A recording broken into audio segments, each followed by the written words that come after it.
Greetings from the banks of the beautiful Susquehanna River in Lewisburg, Pennsylvania, near the campus of Bucknell University. I'm Paul Sievers, Associate Professor of Literary Studies and Director of the Bucknell Program for American Leadership and Citizenship. This afternoon, we're hosting a discussion on how best to address both racial and social class divisions in American life today as part of a series of webinars titled Toward a More Perfect Union. With us today are Professor Glenn Loury of Brown University and Jodi Shaw, formerly of Smith College. Each will talk initially for about 10 minutes, then we'll open it up for a conversation between them and with questions from you in the audience. You can enter questions in the Zoom webinar Q&A tab. We'll get to as many as possible. For information on future events in this series, please see bucknellleaders.org. That's bucknellleaders.org, one word. Ms. Shaw is a past graduate of Smith College who returned to campus some years later after careers in other areas to work as a librarian and then residential life staff employee. Smith is one of America's most elite and wealthiest small liberal arts colleges in a small town rural Massachusetts setting. Last year, she began speaking out via YouTube podcasts about what she characterized as a hostile working environment at Smith. She quickly gained a large following across the country and even internationally. Her accounts focused on how efforts to advance anti-racism training and programming on campus had targeted, unfairly and aggressively in her view, mainly white, lower-paid workers for their privilege, while they lacked the cultural and social privilege of administrators, faculty, and many students at Smith. She was subsequently placed on leave by Smith College and recently resigned as the institution reacted negatively to her concerns. Ms. Shaw has said that many other workers at Smith and at other campuses share her concerns, but did not feel they could speak out. Following her recent resignation, a large number of supporters have helped raise funds online to aid her and her family, both in this employment transition and in planned legal action against Smith. Welcome, Jodi. It's great to have you here today. I wonder if you could try to briefly summarize a bit for us, both the situation at Smith as you experienced it, and also how you see this relating to issues nationally as well. Sure. Thanks, Paul. And thanks for having me. And it's great to be here with Glenn. So my story, I have to start with this once again, as I talk about a lot, with the incident of July 31st, 2018, which was detailed recently in a newspaper article in the New York Times by Michael Powell. We call it an incident, but really it was a Facebook post. A Black student on campus had an interaction with a white custodian, and it was video, and campus police was called and campus police was involved. This was videotaped, and there was nothing really significant or special about it until later that evening when the student created a Facebook post alleging that it had been a racially motivated incident. The college's response to that Facebook post was to immediately leap into action with profuse apologies to the student and announcing its intention to create programs, initiatives, policies, councils, committees, discussions, all with the intention of combating the systemic racism on campus, of which this incident was an example of. The college did this before initiating an investigation. They did engage in investigation. They engaged outside firm to do the investigation, which concluded at the end of October and found that there was no evidence of racial bias. And yet the college persisted with these programs that it had started, which seemed to indicate that the college believed that this was a racist incident. And at the same time, there was an accompanying media narrative that had gone national and even international, that this was a napping while Black or living while Black incident, and which further drove this narrative home that this had been a racist incident and that the staff member was indeed racist. So part of these programs and initiatives, which were In fact, now there's more of them since George Floyd's death, but they're all really grounded in this thing called critical race theory. And they really encourage students to view the world through the lens of race. That race is a primary way to view the world. And how that plays out specifically, as far as I can tell, is that power is inherent to one's skin color. You could even say it's inherent to one's DNA, in fact, if it's inherent to one's skin color. And if you are white, you have power. And if you are not white, then either you don't have power, you have less power than a white person. So that this power is like this static thing that's affixed to your skin color.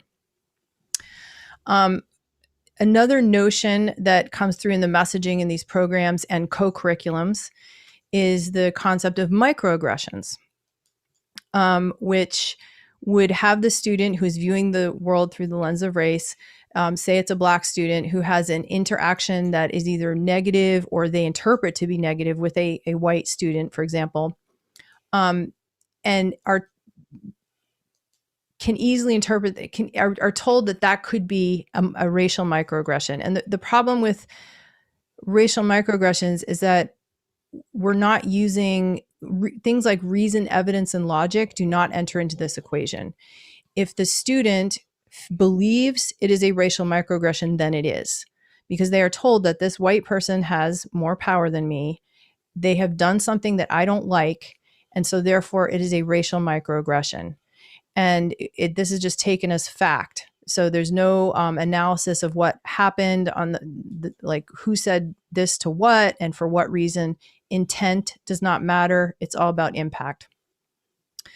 So it is against this backdrop in which students are told that white people have power and non-white people do not have power, that students are interacting with staff on campus. And the staff, the racial composition of students at Smith College the last time I glanced at it was 45% white. Now there's some unknown, so we could say it's hovering at about 50% white, and 50% non-white or students of color. And that makes sense because Smith is, attracting from across the nation and around the globe. The composition of the staff, however, more closely resembles the composition of the community that Smith is in, which is Northampton, which is pretty white. I think it's like 85% white. The staff, especially the lower level staff, also happen to be the lowest paid group on campus. And that's excluding adjunct faculty. I can't speak to that. That's probably a whole nother webinar. But where you see this play out most often is inside. Frontline staff have contact with students that is inside the students' houses. And I say this because it's significant. These are student spaces that belong to the students. These are their homes, as opposed to like an administrator's office or a faculty, the classroom, which is kind of dominated by the faculty member or faculty office. So in the students' homes, the students have contact on a daily basis with people who are responsible for their physical well-being. That is, people who are cooking their meals and serving their meals, cleaning their houses, and repairing things in their houses. And so students who are now told that white people have more power than me, students of color told that, and I don't know how many students buy into this, but obviously some of them do, have an interaction with a staff member that they might not like. These staff members are responsible for enforcing rules. Some of them are state laws, like you can't wear you have to wear shoes in the dining room. You can't go barefoot. And so it's not that hard to see where there could be problems here. If most of the staff are white, about half of the students are not white, the chances of there being an interaction that somebody doesn't like, that a student doesn't like, and the students of color are, kind of high. And this is not, I'm not just speculating here. This has actually happened where a student didn't wear shoes in the dining room and was told by a white staff member, you got to wear shoes. And the student interpreted that as a racial microaggression or an act of racially motivated behavior. So we have a campus now at Smith that is very fraught. There's a lot of people walking on eggshells. The staff have seen what happened, how the college responded to July 31st, 2018. They have seen the lives of, in addition to the person who actually made the phone call, of two other white staff members affected, who the student then put on her Facebook page and falsely accused them of being responsible for making the call, and that was not true. And then a fourth staff member, the campus officer who was called to the scene, was later terminated for undisclosed reasons, I believe because of reasons related to that incident. We'll let Glenn answer his phone. No, I won't answer, and I apologize. But please continue, Jodi.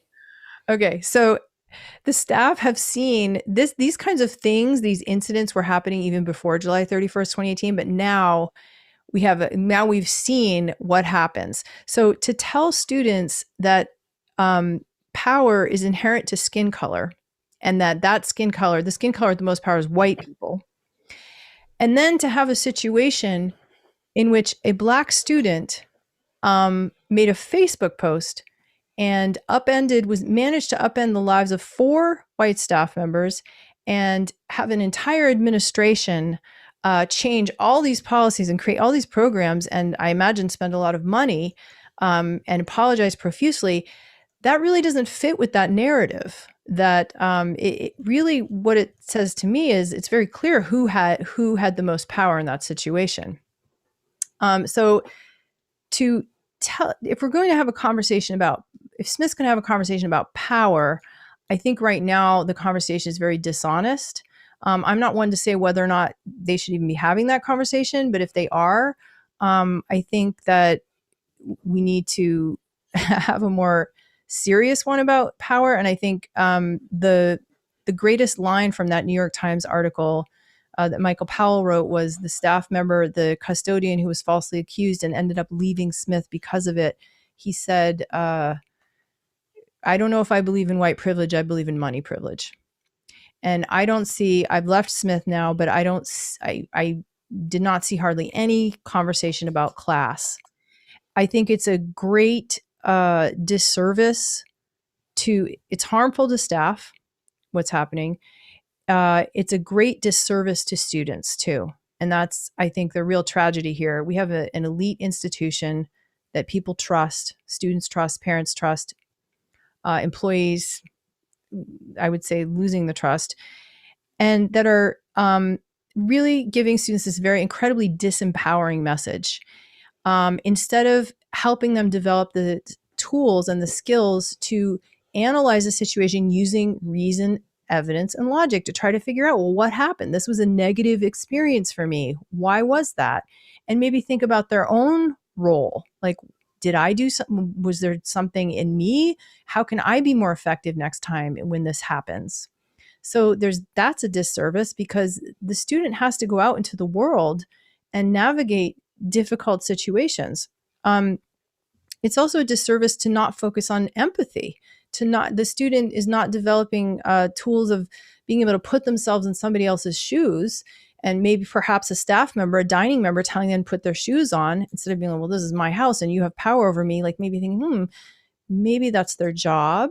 I'm supposed to have shoes on here, and maybe I'll go just wear shoes and get my meal and leave, or whatever it is. Like, I feel like we're failing students in that regard, or not me, because I'm not there anymore, but I think Smith is failing students in that regard. So the cynical view, this is very cynical, that's the positive. Those are the positives that I would hope that Smith could improve upon. The cynical view is that students are being taught that power is inherent to skin color, and that microaggressions are in the eye of the beholder, and they're interacting with white staff who are in the unfortunate position of having to enforce rules, now more so even with COVID, I would think, and applying what they've learned to the people around them. So that's other students and staff. That's the cynical view. So they're practicing what they've learned on the staff. And it's just wrong.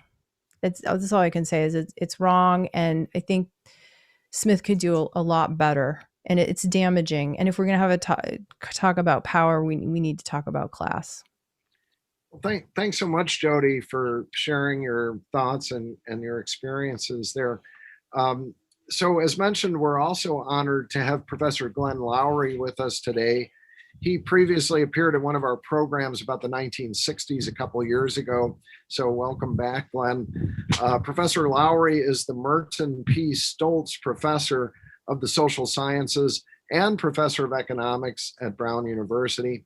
He also is a prominent American public intellectual, often discussing issues of race, economics, society, and culture on his podcast, The Glenn Show, as well as in many talks and articles. Thank you so much for being with us today, Professor Loury.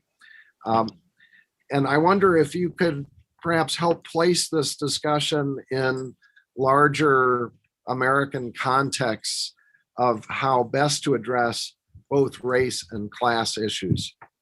Then we can open things up for questions and further conversation.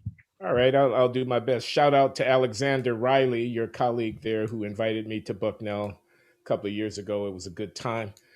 Put it in perspective.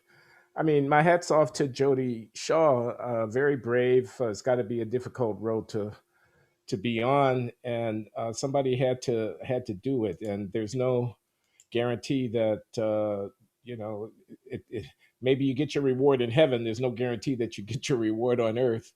So more power to you. I don't know a lot about the facts except what I read in the newspaper. Jodi has summarized. I do know something about what's going on in American higher education with respect to race, and it's very alarming. And this incident, these events are, I think, symptomatic. The hyper focus on racial identity of students to practically the exclusion of everything else about their humanity, including class, is bad for the soul. It's bad education. This is just Glenn Loury's opinion. I'm happy to try to defend it. These kids are amongst the most privileged people to ever have walked on the planet. I'm talking about the ones who matriculated at a place like Smith College. They are wealthy beyond the wildest imaginations of their grandparents. Compared to just about anybody else on planet Earth, their path is paved with gold. Their race is not irrelevant, but it's also not defining. It doesn't define them. We, faculty and administrators of great universities, have an awesome responsibility to shepherd young people into the full possibilities of their lives. When we look at them as if they were representatives of these boxes or these categories, rather than looking at them as the individual human beings that we are, and when we tutor them to think about what happens in their lives primarily through a lens of race, an ideology, critical race theory, or whatever you call it, rather than seeing themselves for what they are, as I say, amongst the most privileged people ever to have lived with every opportunity. When we channel them into a way of thinking about themselves that turns primarily on the color of their skin, we fail them. We fail them pedagogically.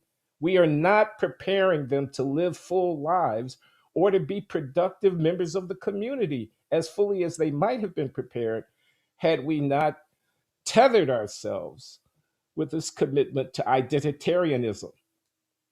So the first thing that I see here is a failure of mission. The institutions of higher education are failing extremely talented African-American youngsters by not challenging them to look beyond the color of their skin and to see where they fit within the total flow of human experience. That's a pedagogic failure. There's also an administrative failure here. You're running an institution, you have employees. To subject these people to this kind of political re-education, thought control, indoctrination about whiteness and blackness, to, as it were, project all of the angst about race at a place like Smith College onto the interactions between staff employees, relatively modestly compensated and so on, vis-a-vis the student body. It's a terrible displacement. These people, I don't know them, the janitorial staff, the cafeteria staff, the library administrative staff, and so forth, are not, they don't have their hands on any levers of power in this society. They're no more representative of white supremacy than an African American is of quote unquote Black crime, if you see what I'm saying. I wouldn't take a kid who happened to be Black and start lecturing them about not being a criminal, but I take a low-level employee in an institution like this who happens to be white, and I begin to lecture them about not being a white supremacist. So I don't know where the accountability is. Who are the trustees here? There's some labor relations issue. I'm not just talking about legal action. I'm talking about what's right for the institution's reputation. Who's in charge here? Why would the chief administrative officer, I'm talking about the president of the university, capitulate to the petulant, sophomoric, self-absorbed, racist reactions of some within her community, rather than standing up for what I think any clear-thinking person can see is right in the situation? The young woman, and I don't know her, and I don't mean her any harm, but her behavior was reprehensible in this situation. The administration circles wagons around that and begins to apologize reflexively, as if a place like Smith College is a institutionalization of white supremacy. That's an absurd narrative. It's an absurd narrative that Brown University, that Princeton University, that Harvard University, that Smith College, that Antioch College, that Swarthmore College are the modern day Bull Connors. They're the, racism under some other cloak of whatever. That's clearly false. Eating while black at a Smith College is something that a person needs to be afraid of. So we lose touch with reality, it seems to me, in some of these instances. But I'll just summarize. I see two kinds of failures. One of them is pedagogic.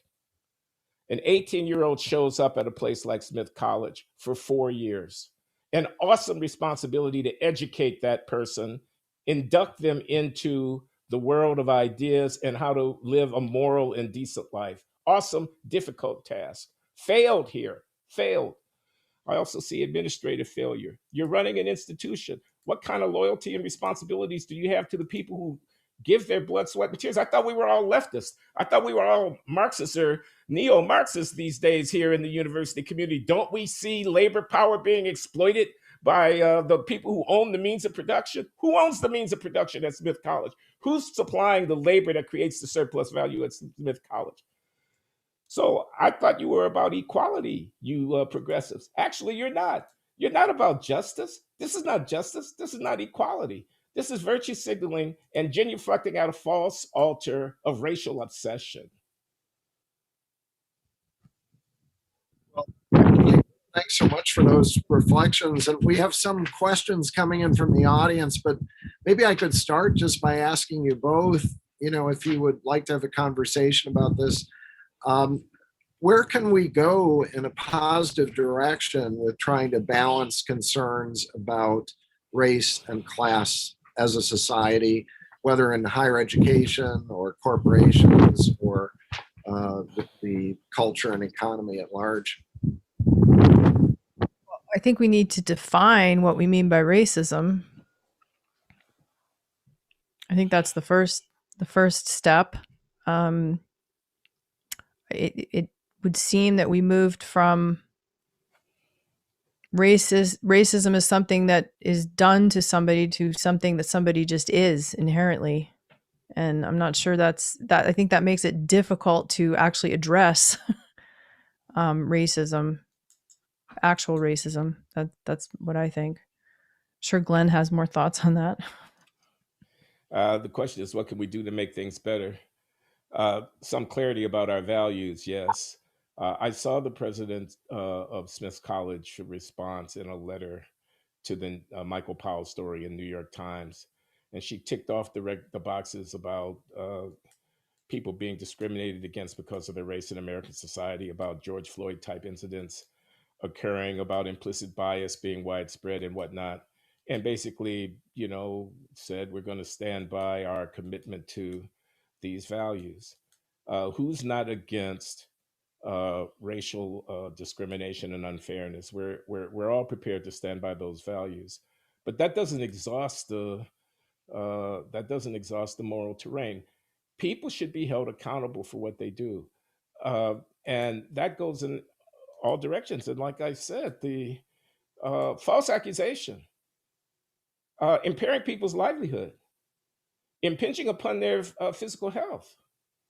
Um, it's pulling the fire alarm in a crowded theater.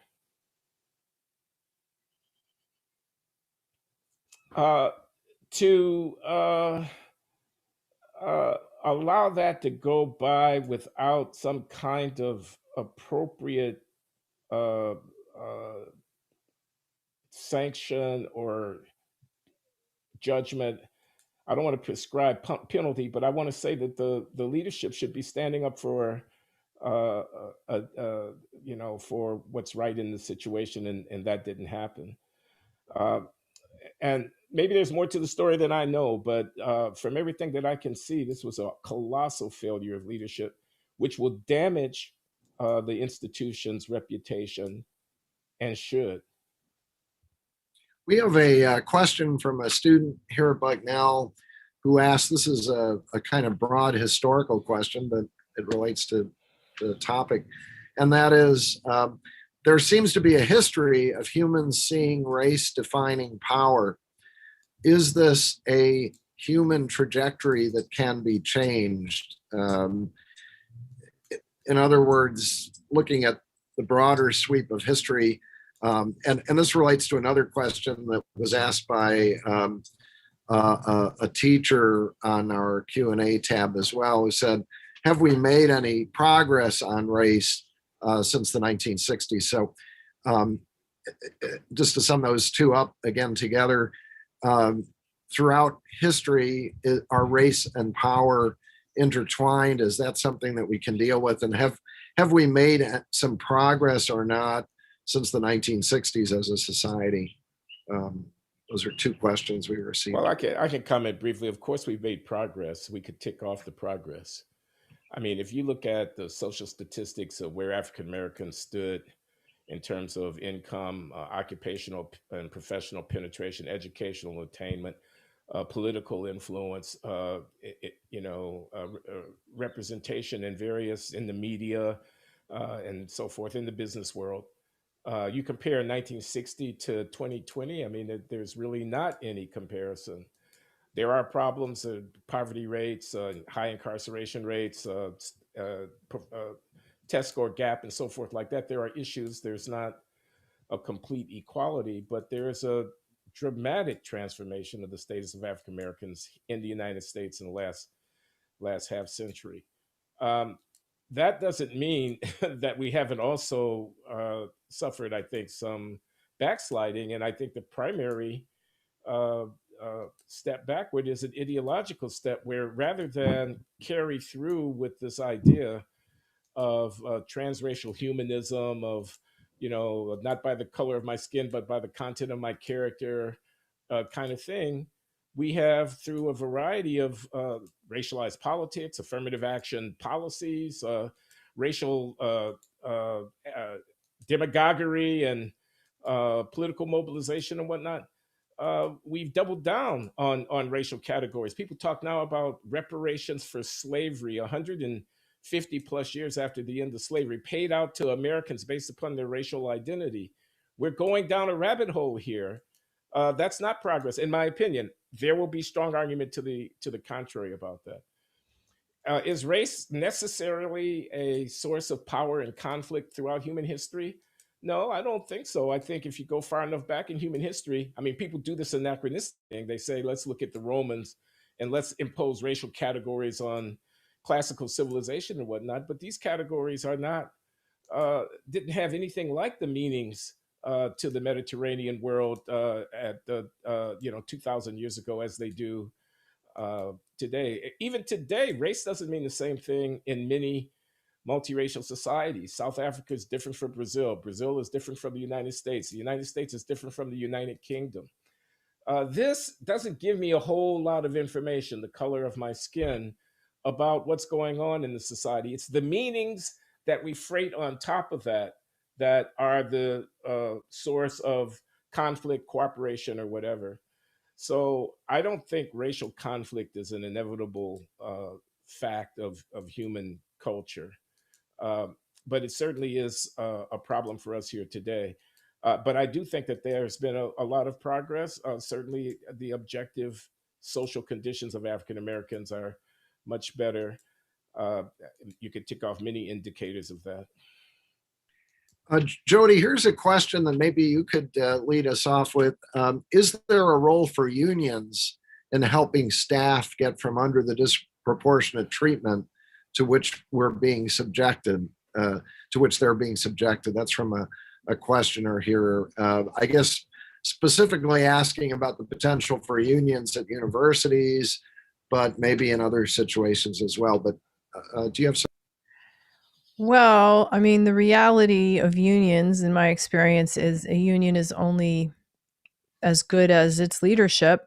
We do have, I mean, the staff involved in this incident at Smith College were all in unions. And one, they weren't all in the same union. One union had leadership, which enabled from my understanding of the situation, which enabled two of them to take paid leave. My understanding is that the union person in charge of the union actually said, you need to put these people on paid leave. And then unfortunately, another person was in a different union, and that union was kind of like hands off and didn't do anything. And she had to use sick leave, and it was just a terrible mess.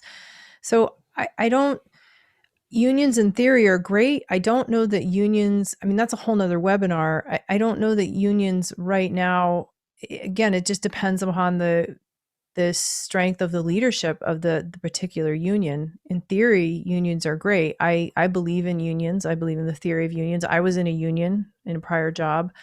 But my experience with the prior union was it wasn't very helpful in these matters. So, again, there's the kind of this fear that of going anywhere near race or anything that has to do with race. I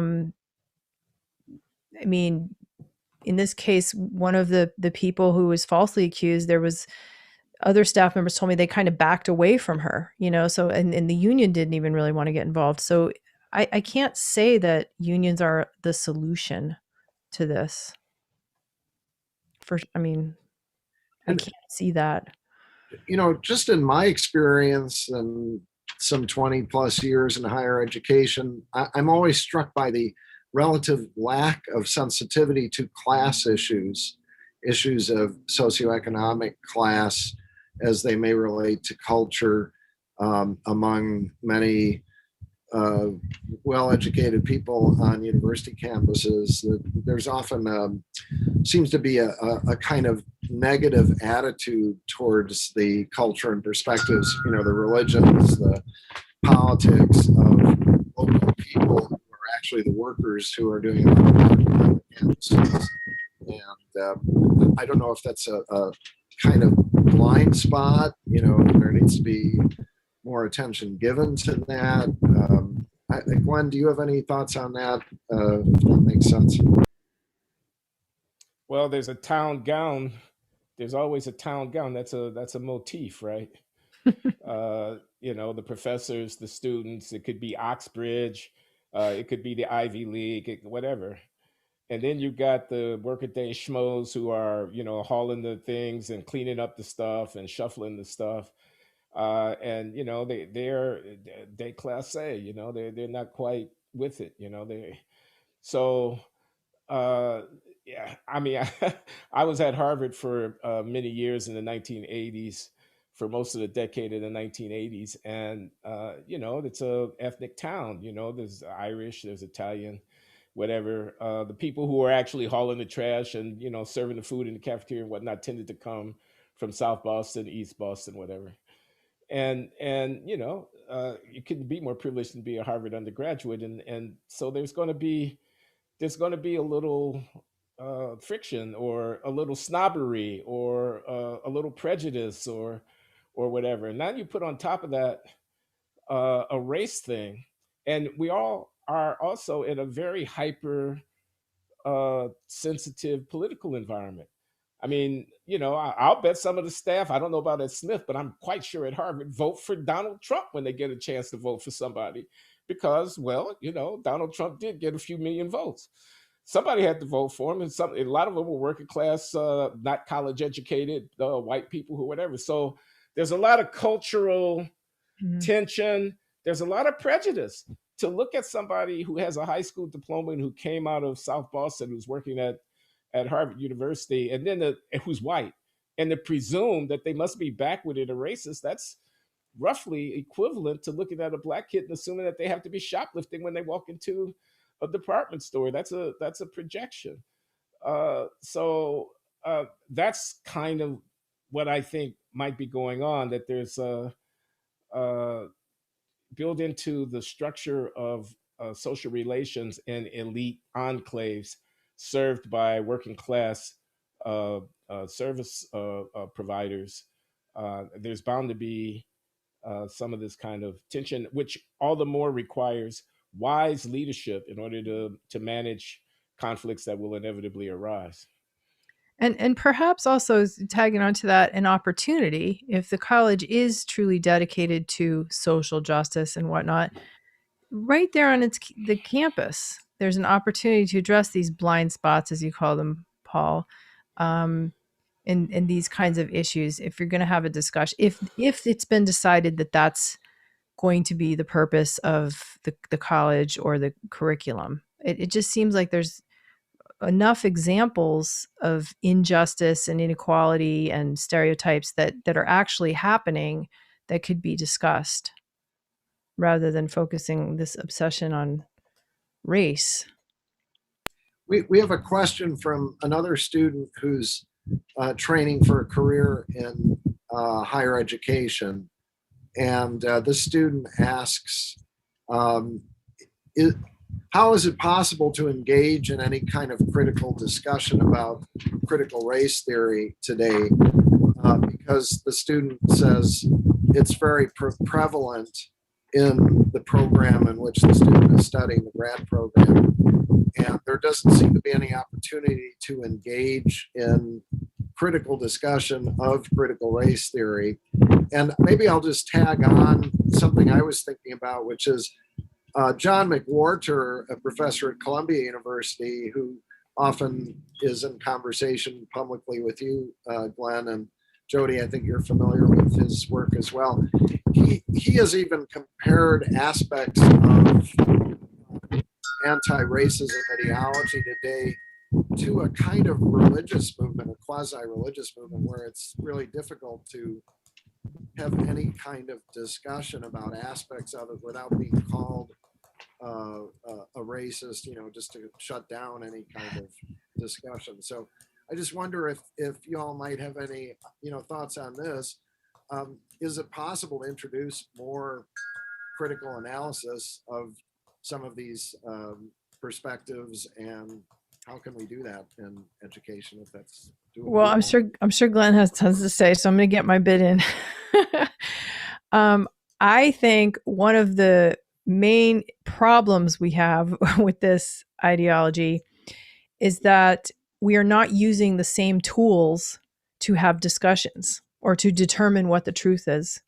I mean, we have kind of decided, I thought, as a society or civilization, that we are going to use certain tools. We're going to use evidence, reason, logic, scientific method, whatnot, to determine what the truth is. So if we disagree on something, we can each present our reasons for disagreeing, our evidence to each other, and then for cross-examination.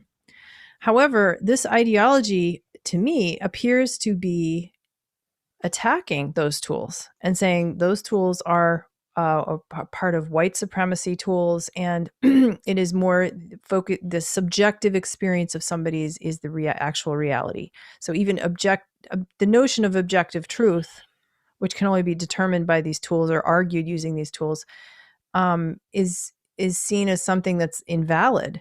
So if we can't even agree on using the same tools to have a discussion or to determine what the truth is, it's very difficult and impossible, really, to have any kind of critical discussion or critical examination of anything.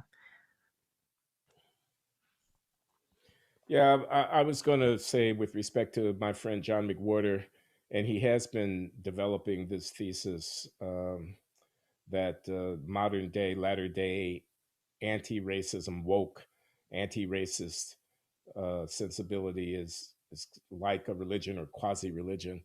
And I tell John, don't do that. That does a grave disservice to religion. Why would you compare? These people, I'm saying to him in so many words, are really crazy. I mean, the religious people are religious. They're not crazy. But seriously, I think there's something to what Jodi says about there being a kind of epistemic privileging, of this subjectivity. I made the person feel bad. Suppose I were to utter a sentence, I'm not going to do so, in which I was describing an event where someone used the N word. And in the utterance of the sentence, I were to use the N word by way of describing that someone else had used it, where my intention was very clear. I put heavy inverted commas around it. Maybe I would just be quoting a rap lyric off of some track that I liked. I'm just quoting it. That's all I'm doing. And I use the word. And then someone in the audience is injured by my use of the word. And I said, but there were heavy quotation marks around it, and my intent was very clear. This is language. These are words. They're not sticks and stones. They're words. And the person says, no, but I was made to feel bad by the fact that you used that word, and you should have been more sensitive to my feelings and whatnot. And that will trump the day, because the reality of their having been made to feel bad, and I will end up in the situation of apologizing for my privilege of assuming that I could have used the word with heavy inverted commas around it without there being any injury attendant thereto. My presumption that I had the prerogative to use the word will have been an exhibition of my asymmetric power relation over the person who sits in front of me. This is very far down the rabbit hole, folks. This is very, very far down. So I think that's one of the things that's going on. But I heard someone say this to me recently at my podcast. His name is Daniel Besner. He teaches international studies at the University of Washington. And he invoked James Scott. James Scott is a political scientist / anthropologist at Yale. And he's author of a book called Weapons of the Weak. And the argument of the book is that dominated populations, marginal populations, nevertheless find ways of resisting and find ways of pushing back. And I think some of what's going on here are weapons of the weak. That is, the populations in questions are insecure. They are marginal. I don't want to mention affirmative action in this context because I'll get into trouble if I do. But there are a lot of kids in a lot of places who are not comfortable where they are for a lot of reasons. And some of those reasons might have to do with the fact that they're not feeling entirely with it in terms of what's going on in the classrooms and stuff like that, because of differences that kids are bringing into the school. We saw this at the Georgetown Law School, this recent controversy there. But in any case, you're weak. And maybe you bring also a critical race theoretic baggage about, the oppression of people, slavery, et cetera, et cetera. You're finally marginalized population, first generation college student. You're marginalized, you're weak. Now I give you a cudgel, I give you a tool. You get to be able to command the microphone. You get to be in charge. It's a very seductive thing. So I think some of what we're seeing is a striking out of people from quote unquote below. They're not really below. they're, as I say, among the most privileged people on the planet, but they're feeling below. Why are universities, they're not just talking about diversity. They're not just talking about equity. They're not just talking about inclusion. Some of their mission statements have belonging, diversity, inclusion, and belonging. Hmm. What's that about? People don't feel that they belong. They are so insecure in their position that they need to be reassured that they belong. So I'm no psychologist, but I would speculate that a sense of insecurity in status and entitlement at the institution leaves people with a massive chip on their shoulders, waiting to be affronted, seizing on any opportunity to express their victimization. We have a thoughtful comment and question here from a student, and maybe I'll just read this. It may be directed towards you mainly, Jodi, but I think relates to what both of you have been saying. It seems as if you're not accounting for historical trauma in the levels in which racism exists, even within the white working class that creates the population around the university. I agree that arming students to analyze conversational tension would be a good idea. However, you seem to be minimizing actual racial tension through your use of arbitrary examples and clearly inappropriate behavioral responses, almost as if you want students of color to stop crying wolf, quote unquote. Do you have an issue with the university replacing staff to make all students feel included and safe in any situation? Do you think it is impossible for any staff member to act racist towards a student, even though internalized racism exists? So there are kind of several things in there, but I don't know if either or both of you. That's a lot. I'm trying to find the question. I had it and it disappeared. Right. Yeah, I guess the last question. What was the last part of that question? Right. I'm just do I believe that racism ever occurs or something like that? Yeah, of course it does. I can't even remember all of the question. Replacing staff to make students feel more comfortable. I think I think this question, inherent to the question, is this expectation that students are supposed to feel comfortable all the time. Like, why do we assume that? If there is actual racial tension, I'm postulating that racial tension is actually being created and stoked by this curriculum, where students are encouraged to view things in terms of race, where it may or may not be. We can use evidence, reason, and logic to try to determine, just like the internal investigation, whether or not something was racially motivated or not. We use tools to determine that. We have laws, we have evidence, we have courts. In the case of the internal investigation at Smith, this was not a shallow once-over investigation. This was 170 pages with exhibits. This was looking at floor plans, analyzing audio, video, examining phone calls to campus police going back several years, I believe, to see if there was a pattern. I mean, there was a real effort to determine, and knowing the fact, anyone knowing what happened, the entire context, and reading that report would be very hard pressed to say that this was racially motivated.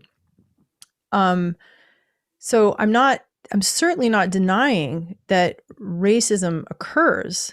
But in terms of crying, and the question about crying wolf, I'm sure students actually believe that what is, in some cases it's real, but in some cases they actually believe that something that's happening to them is racist when in fact it's not.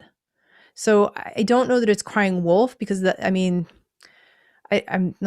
trying to remember the story now. Did he actually believe that a wolf was coming? I think the boy was like crying wolf just to get attention. I'm not saying that. And that's why I don't call it a hoax. I don't like the word hoax. Some people say, oh, that was a hoax, the student at Smith. I don't believe that, because that implies that the student did it on purpose, knew that it wasn't an act of racism, and did it anyway to get attention. I don't believe that.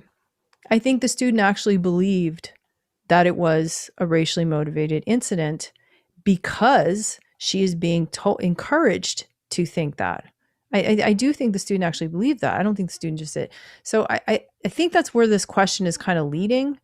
And I place the responsibility on the administration. I know Glenn it said it was reprehensible behavior, and perhaps maybe it is, but it was the responsibility of the administration to have some boundaries and say, you know what, we are going to fully investigate this and we are going to determine what happened, and then instead of just immediately apologizing and assuming that it was racist, we have tools, we have process, it's called due process. So I don't believe in assuming racism. I just don't do that. I don't know if that answers the question. That was like a very hard, multi-part, challenging question. Right, right.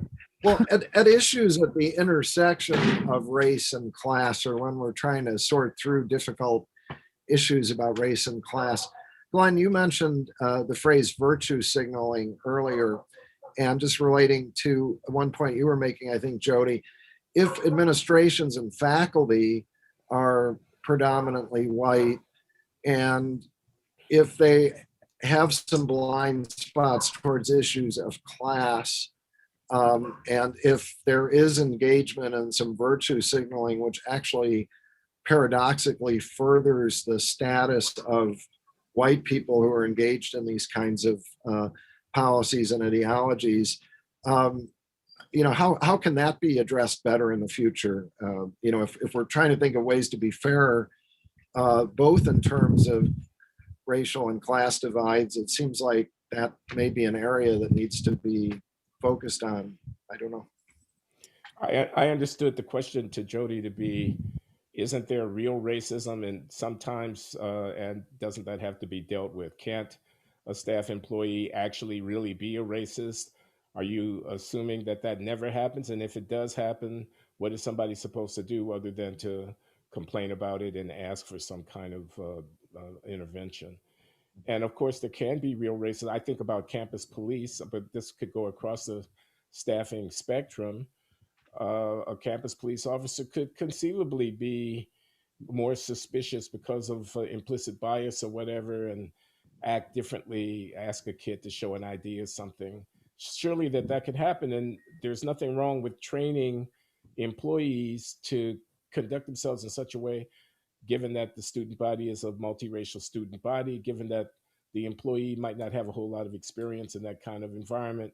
We're trying to train employees to be sensitive to that in the case of campus security, to be polite, to be, there could be some protocol about how you approach students, what you say to them and so forth when you're getting ready to ask them for their ID. Excuse me, madam, I'm sorry to disturb you. We require to check everyone's ID before they, et cetera, et cetera. I can see some kind of consideration like that. But I don't think that that's anywhere close to what actually happened on whatever that date was in 2018, Jodi. July 31st. On Yeah. July 31st, 2018 in Northampton. I don't think that's what was going on. Yeah, I mean, we have processes in place. When you start getting into areas of implicit bias with staff and making assumptions, that feels a little beyond the reach of an employer in some regards. I mean, an employer obviously has an obligation to ensure that racial discrimination, hostility, and harassment are not happening. But it gets really murky when you start getting into this area of, assuming that somebody's racist just simply because of their skin color. Or, and in my case, I've seen emails where I've been told white people are especially responsible for X, Y, and Z.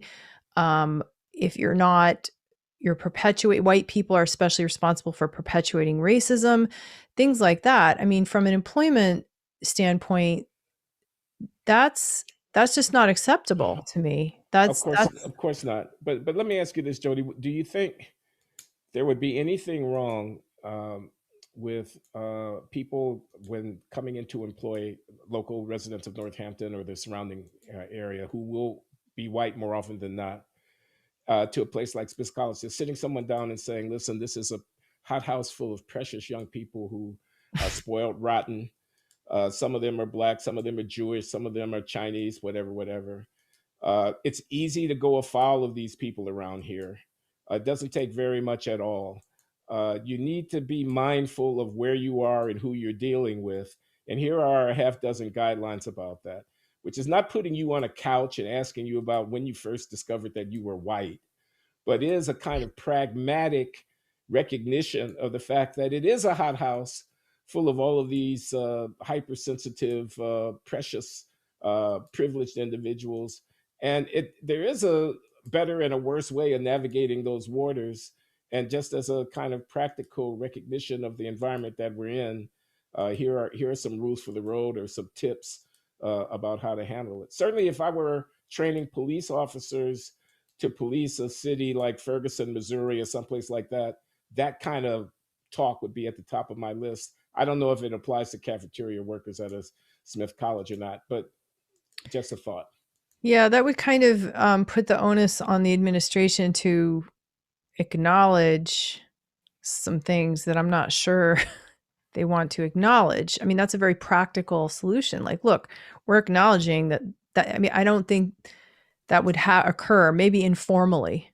Like, I think it happens informally. Staff tell you know, you got to watch what you do here and da da da da. But I can't imagine that ever coming in a formal way from the administration, because it would require them to acknowledge the elephant in the room that they have themselves been feeding. Which is the hypersensitivity of the students of color to the possibility that they would be victims of racism. Yes. Yeah, I guess that's one way of putting it. The hothouse environment that you mentioned, I think more it would Okay. require them to acknowledge it, and you know, that might require them to acknowledge their role in creating it. I mean, I don't know. It seems like there's a lot of, Paul mentioned blind spots, a lot of blind spots and some denial happening. And that makes me wonder just again about, you know, the virtue signaling side of things for administrators and faculty who may be preventing some clearer solutions, both pragmatic and you know, larger solutions to some of these problems of balancing class and race.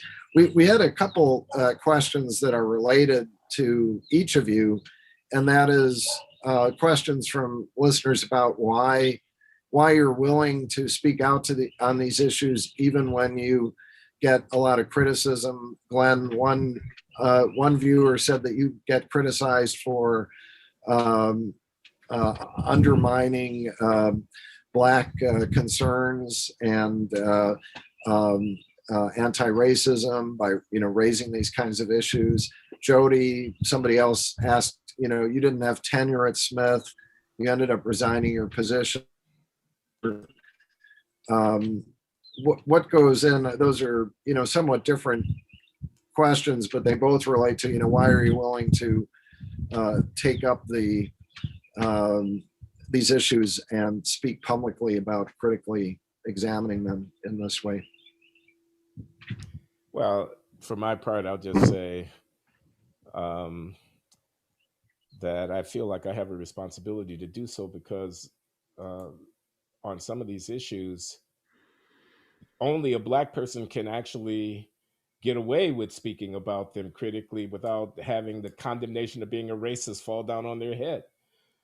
Only a Black person could say, as I have said in some of my classes, that okay, we've got these incidents with the police, but we've also got crime. It's a serious issue in many of these inner city communities. And how do you end up in a conflict with the police anyway? I mean, the police are not just grabbing people walking down the street. The person is being arrested and then they're resisting arrest or whatever. And then I go on like that for a while, trying to get them to think carefully about the nuanced and complex issue of order maintenance in places where there's a lot of crime and whatnot. And I can get away with it, which is not to say that I persuade more than 5 or 10% of my students at Brown to agree with me, but at least I can get away with it without being canceled. But if I were a white professor and I were to say, did you look at that George Floyd tape? Did you see how that gentleman behaved prior to and everything. Did you see? Now, maybe the cop did a bad job, but a murderer, he's a murderer. Did you look at the tape? I can say that. But if a white professor said that, I don't know. So, I mean, I'm not patting myself on the back here. I'm just saying we've only got one life. We might as well live it with integrity. Mm. And you know, if I've got all these too much is given, something is required of those people, right? I've been given quite a bit in this life, and the least I can do is stand up for what I think is right, especially when I can see that some of my colleagues just can't do it without stepping onto a slope that leads down to their own cancellation or their own destruction. I feel like I have an obligation. Wow. Thanks, Glenn. Yeah, some people have, well, the question about how I got here, really, it was in the end, it was, when I first made my first video. I made a bunch of videos on YouTube to speak out about this, after I'd exhausted all internal remedies and they didn't work. I tried to work it out with the college, and in good faith, it was leaping into a video was really a question of, the amount of suffering I was experiencing. It felt like the psychic damage that I felt it was causing me to be in such an incredibly hostile environment that was only getting worse was more than what I imagined it would be to make a video and perhaps and face whatever the unknown consequences. So that's really, I don't know about, I mean, I guess courage was involved. There was a lot of pain involved. But I think what I would advise others to do is, I mean, sorry, I just want to go back to a lot of people have criticized they tell me that, well, the incidents of July 31st, 2018 did not indirectly impact you, so why are you using this or something? They did in fact impact me, but also, like Glenn, I do also feel a responsibility. I am educated at Smith, and these staff members that I have come to form relationships with are not necessarily educated. They did not necessarily have the tools or resources to fight back against a very powerful administration or make their case, as it were. And it feels very, very wrong to me. And I can't say that I was like right off the bat, like, this is wrong, because I didn't know what was happening really. All I knew was like, oh my gosh, this horrible racist incident happened, until I was truly awakened and things started happening to me. And that's when I realized this is incredibly wrong, what's happening at staff here. So I too feel a sense of responsibility. But what I would tell others in a similar situation is, is just start talking to other people, because I think the very first step is validating that you're not crazy and you're not racist. Because if you're white, you're being told that you're just racist by default, and that if you don't do these things, say this script, I have white privilege, and et cetera, et cetera, et cetera, then you are perpetuating racism. And so it's a process of deprogramming. And I think you have to start by talking to other people. Just find one other person, preferably in the same environment as you. And for me, there was a lot of whispering in hallways, and just to check, to make sure, am I crazy? Am I racist? And do I have white privilege? Like, what's going on here? Like, is it crazy for me to report racial discrimination? Can a white person be discriminated against? I mean, this stuff really gets in your head when everyone's talking this way, and you need to have a reality check. So I would say start with the reality check and go from there. Not everybody's going to be able to make a video or do what I did, but there are other things you can do. And I highly recommend Counterweight. Sorry, I just want to put a plug in here for Counterweight. Helen Pluckrose's organization. She does very hands-on work with people in these situations, like walking them through how to handle it. So that's what I recommend. Well, thanks to both of you so much for sharing your insights. The hour has gone, I think, quickly. This is a very complicated set of issues, talking about race, class, how to try to address these issues fairly. and together as much as they can be. But really appreciate your insights. For those interested in further upcoming events, please look at our website, bucknellleaders.org. And our next webinar will be Wednesday, March 24th at 8 p.m. It will be an interview by Bucknell students with the New York Times bestselling author Rod Dreher on his new book, Live Not by Lies, a manual for Christian dissidents. So that's something hopefully to look forward to. And thank you again to both of you so much. And hopefully we'll continue these conversations in different forms in the future.